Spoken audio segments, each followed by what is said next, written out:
샬롬. 역대하 32장 1절로 23절 말씀으로 11월 7일 좋은 아침 시작합니다.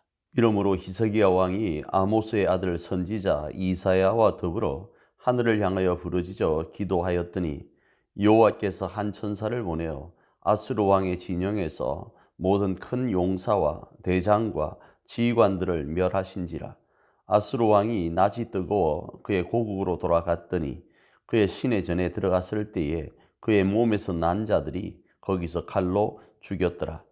이와 같이 여호와께서 히스기야와 예루살렘 주민을 아수르 왕 사네립의 손과 모든 적국의 손에서 구원하여 내사 사면으로 보호하심에 여러 사람이 예물을 가지고 예루살렘에 와서 여호와께 드리고 또 보물을 유다 왕 히스기야에게 드린지라.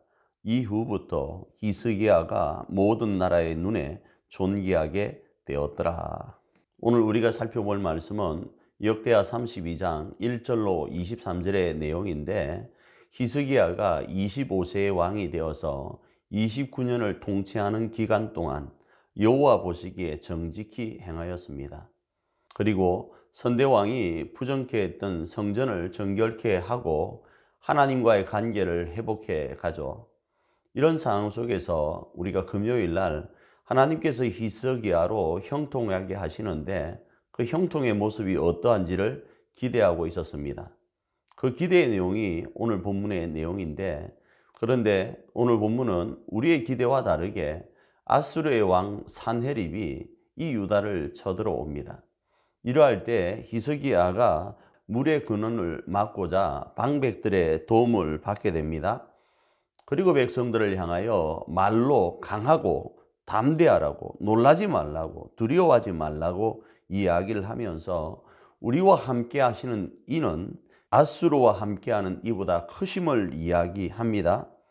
그리고 하나님께서 우리를 위하여 싸우실 것을 말씀하면서 백성들을 안심시켜 갑니다.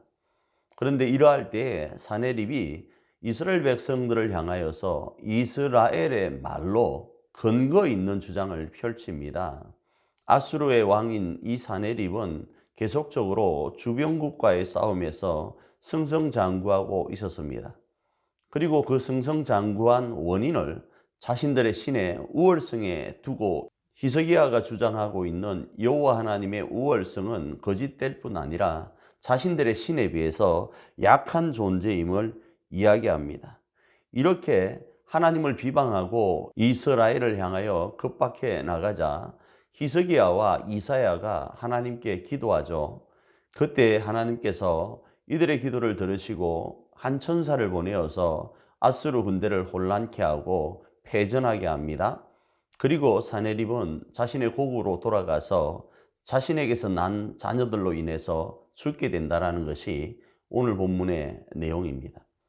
이 말씀을 오늘 우리의 삶에 어떻게 적용할 수 있을까요? 오늘 저는 하나님 앞에 정직히 행했던 히스기야가 겪게 된 그 어려움에 대해서 한번 묵상해 보게 됩니다.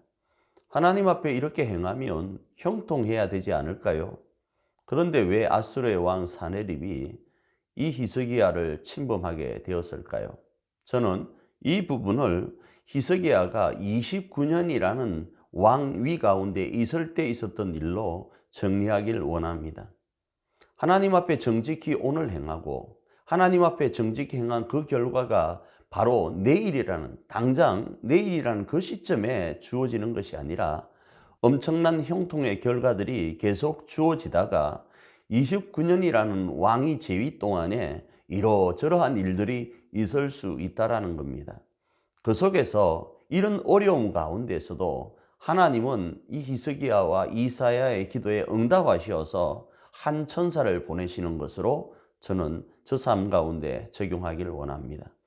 그래서 오늘 하루 나에게 주어지는 어떤 어려움이 매일 반복되는 어려움이 아니라 수많은 형통 가운데 이런 어려움이 있을 때 그 어려움 속에서도 하나님이 천사를 보내어 지켜주신다, 그리고 승리케 하신다, 이렇게 적용하기를 원합니다.